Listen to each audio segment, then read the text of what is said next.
where we are here to help you take your relationship From surviving surviving to to thriving. thriving. Today on TMC, we have a special guest with us, Miss Laura Gethers.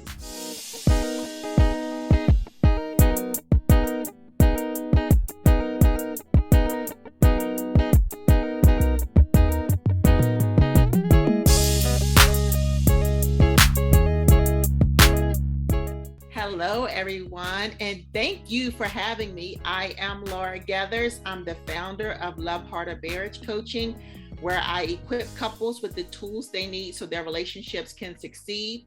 I'm the author of a 30-day devotional, Your Marriage is Worth Fighting For. I'm the creator of a phenomenal workshop, How to Fight Fair in Your Marriage. And I love all things uplifting families. Absolutely. That's awesome. That's great. So, Laura, you mentioned that you have a book. Tell us a little bit about your book. Tell us what inspired you to write it. So the book is a 30-day devotional where it breaks down 1 Corinthians 13 into practical, applicable things that you can utilize in your marriage. The inspiration behind it was when my two younger sisters got married, and I realized that we had had healthy marriages to look at, and I hadn't been married long enough where I felt like I could give advice. So I just wanted to look at the Word of God, which I believe should be our source anyway of information. Yes. And 1 Corinthians is something that you hear a lot of people talk about. So I began to study it, and then I came up with these scenarios in which you could apply that. And then I attached a scripture to it. And that's why the 30-day devotional was here. It was a gift. It was going to be just a gift to my sisters. And then friends started asking for it. And they were like, you should do something with this. So I've done something with it. The first thing that comes to my mind is a recent situation that I personally experienced when my husband was telling me that, hey, I've been cooking the same thing for a long time. And he wanted to mix it up. Now, you have to hear me out. It's like, we've been in this pandemic. I'm already tired of cooking. And I'm like, dude, eat whatever I put on the table. But being a kind spouse means that you consider the other person. Mm-hmm. And so I was like, okay, honey, after I got out of my feelings, what are some new dishes you want to try? Because it's easy to be kind to a person when it's convenient for you. Mm-hmm. Mm-hmm. It's hard when you have to get outside of your comfort zone to show that kindness. And so to me, kindness means that you are considering the other person and doing something that can help make their life better, easier, or something that they just enjoy.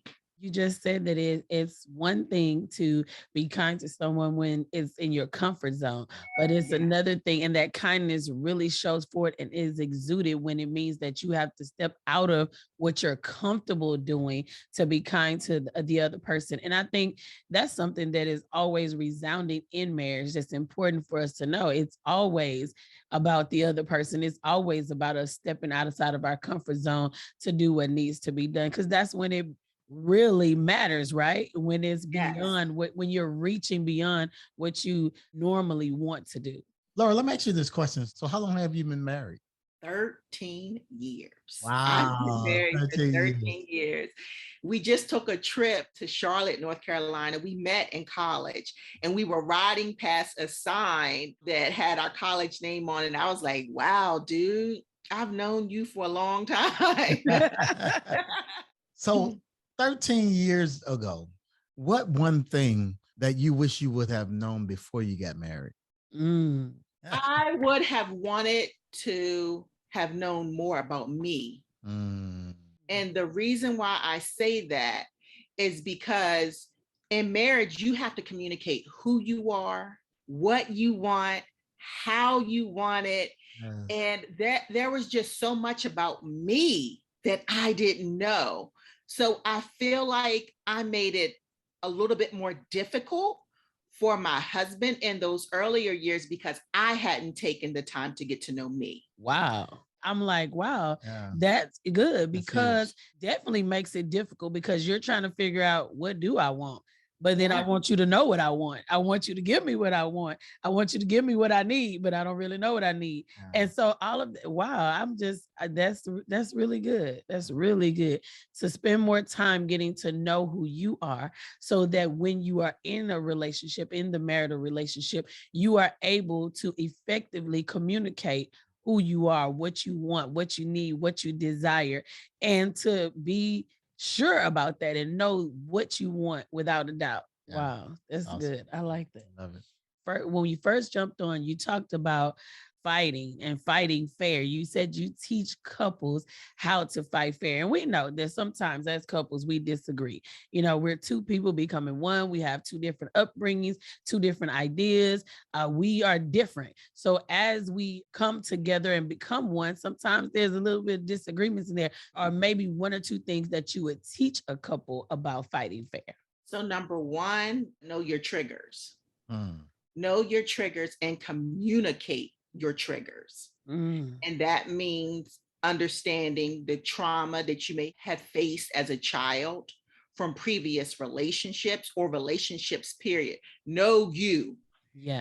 Know what's going to set you off, because you need to communicate. If you don't like someone raising their voice, if you don't like someone turning their back, you don't like someone leaving the room when you're having a discussion, you need to let them know, hey, I do these things, but they're not to be disrespectful towards you, right?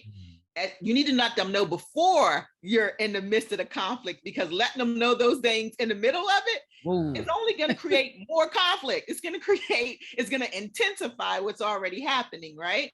So that's the first thing. Know your triggers. And the second thing is to believe this in your heart, that your spouse is your teammate, not your opponent. Yes. I think when you have that lens on and you understand, wait a minute, we're on the same team, we want the same thing, we're rooting for each other, then you're not going to do things like hit below the belt. You're not going to do that, because who wants to injure their teammate? So I tell people to handle conflict like you're in a boxing ring and not a street fight. Okay. So the street fight is the other way to handle it, right? Yes. The boxing ring is the fair way to handle it, when you have referees, if you need to call in someone because you have a reoccurring issue, correct? Yes. You have boundaries. The ring has ropes. Those are the boundaries. You identify what the boundaries are, correct? I love it. Yes. And there are judges. So there's someone who's going to say, wait a minute, you didn't handle this correctly. And if you are a Christian, then you know who those judges are, right? Absolutely. If not, there'll be outsiders. If you're not a Christian, if you're not a believer, there are outsiders who are going to look like, you could handle that a little differently, right? So those are the things that we utilize when we're fighting fair. We don't hit below the belt with our words. We see our spouse as our teammate or as our training mate, not our opponent. But if you're in a street fight, and I don't know if you all have ever been in a street fight, but I have. And when you're in a street fight, you don't think about none of that. You're not thinking about what you're thinking about surviving. Yes. And doing your best to win however you need to win. Oh, wow. It means necessary. And if you are in that mindset of a street fighter versus a boxer who knows when to be the aggressor, when to retreat, when to dance, then you don't have some problems.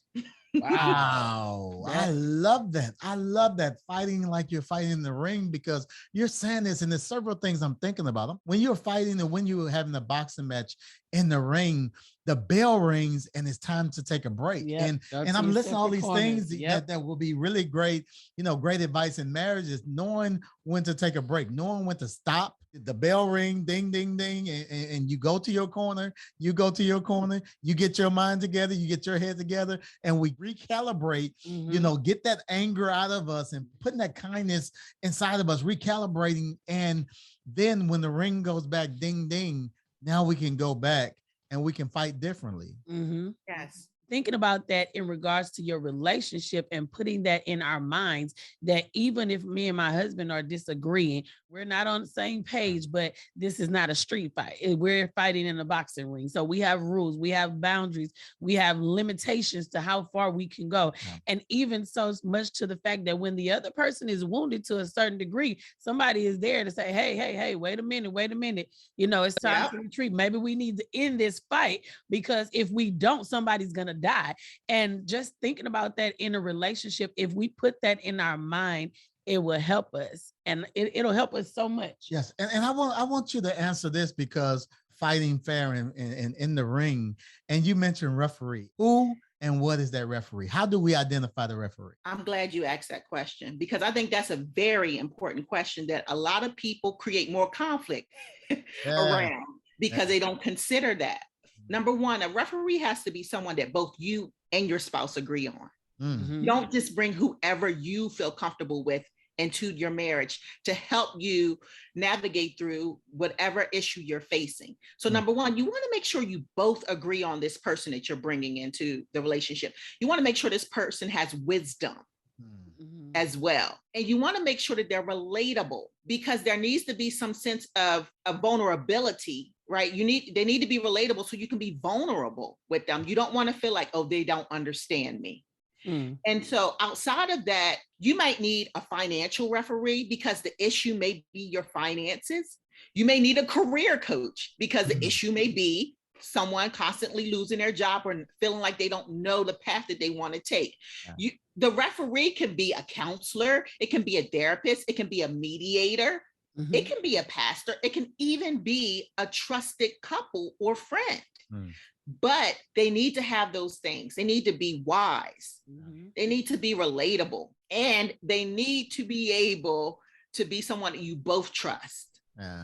Me, my dad, and my brother, we used to watch boxing all the time. And I'm just kind of this. It's really it's bringing back memories of things in my childhood, with my family. But one thing I also know about a referee is referee understand the rules. Yes. And that's really key what you said when you said wisdom. I mean, the referee have to understand the rules, because if the referee don't understand the rules, then what happens in the ring may turn into a street fight. Yes. Because the rules are crossed, because the referee don't understand the rules. I love it. I love it. Yep. And an inexperienced referee can't control what's happening in the ring. He can't control, or she can't control what's happening in the fight. So someone to have a lack of wisdom, and like you said, leading to a street fight, that's if a couple is being guided, coached, or counseled by someone that doesn't have wisdom, that's definitely not going to be good. It's going to lead to, if I were you, I would, and this is what you should do, and tell them this, and don't let them do that, and don't let them treat you like this, and don't. And so it leads to all of this advice that we don't need because of the lack of wisdom. Wow. And if you look at a referee doesn't give advice. A referee doesn't say who wins or who loses. A referee is there to make sure that these are the rules and that you're following them. Yeah. The individual that you choose can't be biased. Yeah. They can't be biased. Yep. Oh man, this is good. I'm loving it. I'm loving it. Yes. So Laura, as you are coaching couples, and you've already talked about fighting fair. You talked a lot about communication in different forms and in different ways. Or what could you say, or maybe like 3 components that you would give a couple to start off with, to advise them to start on the path of a thriving marriage? What advice would I give them? So the first thing I would say would be to use your love languages. A lot of people talk about them. Use them as a tool and not a weapon. And the reason I say that is a lot of people utilize the love languages to determine whether their spouse is loving them or not. And that's not what the love languages are for. Wow. The love languages are to help you understand how you receive love. They're not there for you to use it as a measuring stick as to whether the people in your life love you. Wow. And what I've seen is a lot of people do that. Like, they don't love me according to my love language. Well, sis, you just found out, bro. You just found out 5 minutes ago. You just found out your love language. And now you want a person who probably just found out about it as well to be able to adjust immediately. So number one, use it as a tool to get to know. If your love language is gifts, go buy yourself a gift. If it's physical touch, book you a massage appointment. There are ways you can do it to fill your own love bucket, because we put that responsibility on our spouse without giving them the grace to grow into it. So that's one thing I would tell them. Know your love language, but use it as a tool, not a weapon. The second thing I would tell them is learn how to communicate even when you're angry. Good. We know how to communicate when we can rationalize, right? Wow. But how do you communicate when you're angry? Do you shut down? Do you scream? Do you throw things? What do you do? And then learn how to turn that into a healthy conversation.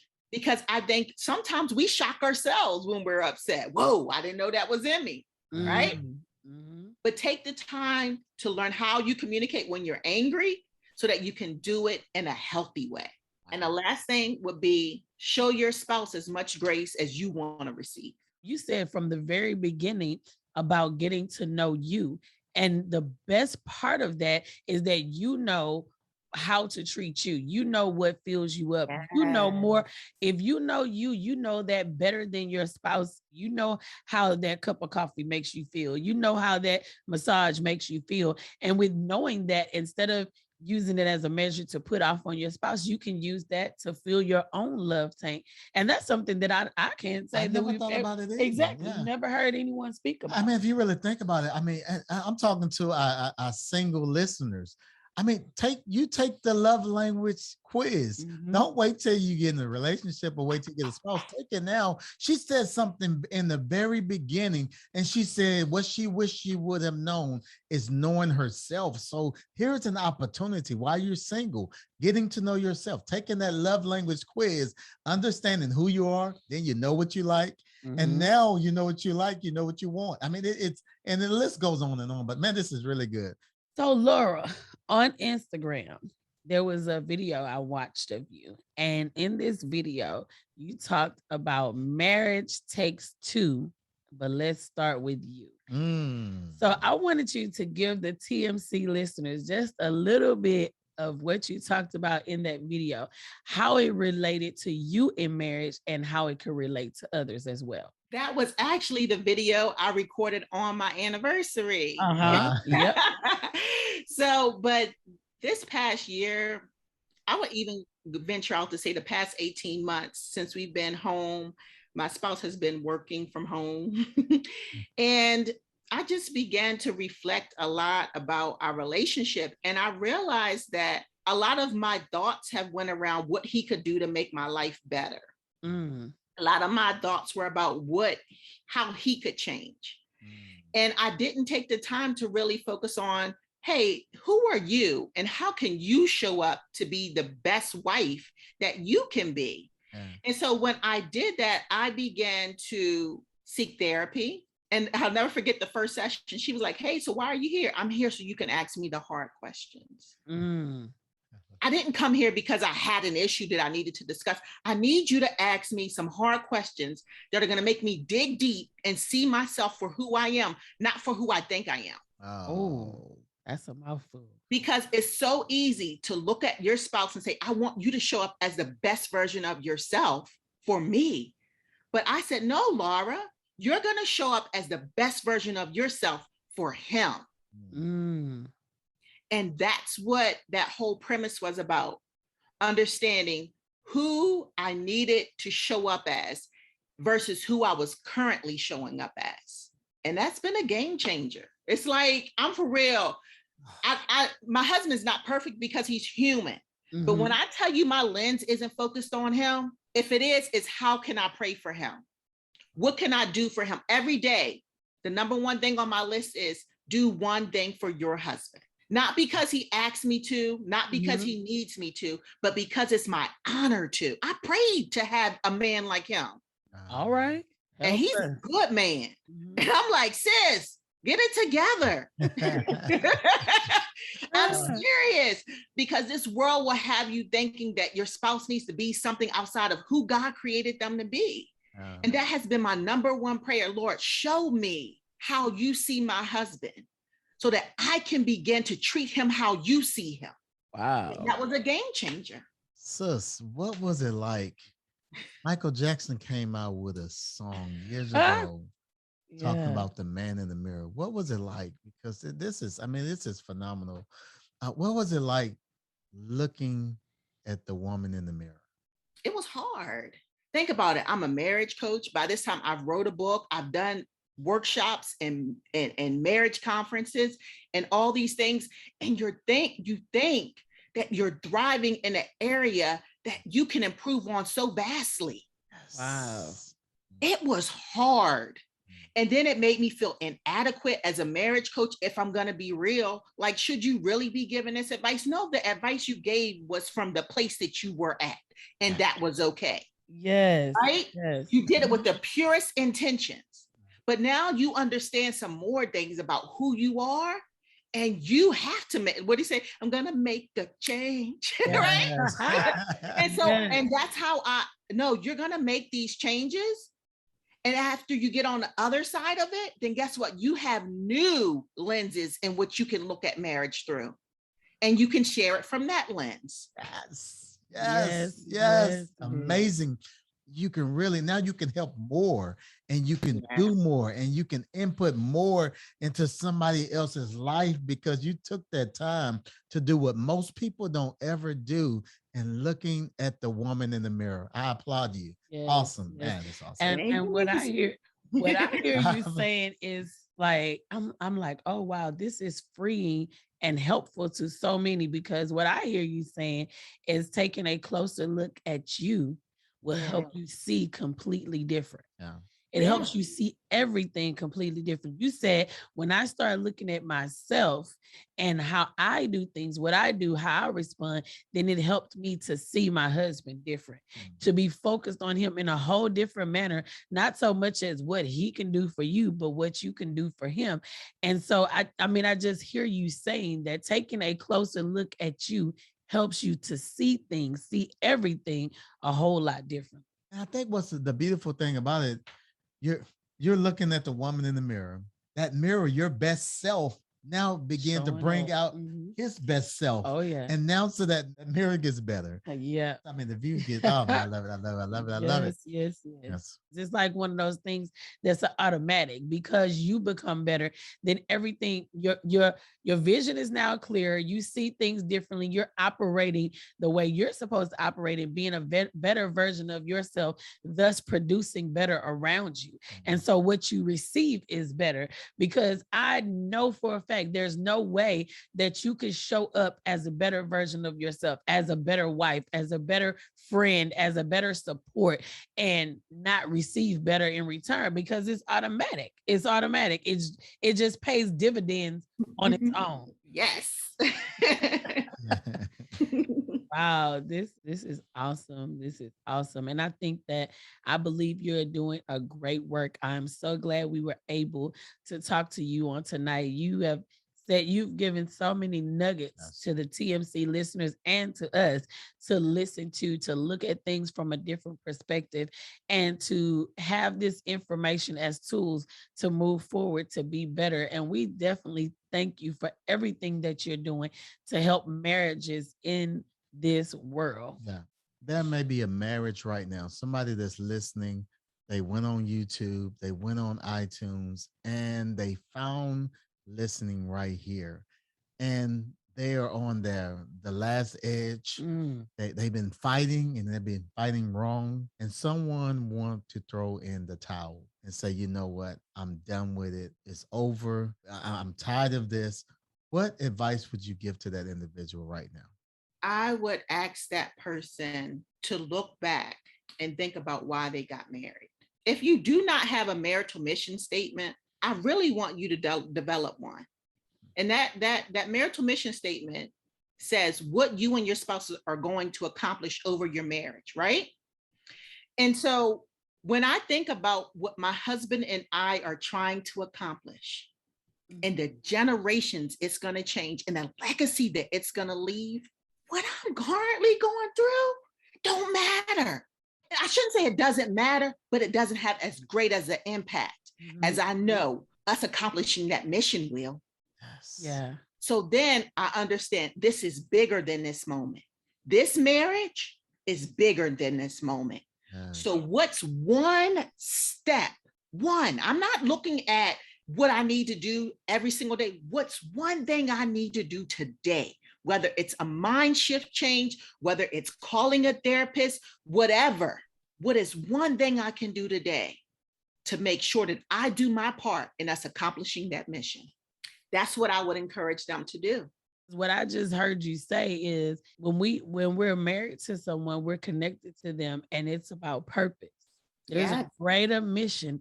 There's a greater mission at hand. You just said generations to come will benefit from us doing this mission, accomplishing this mission.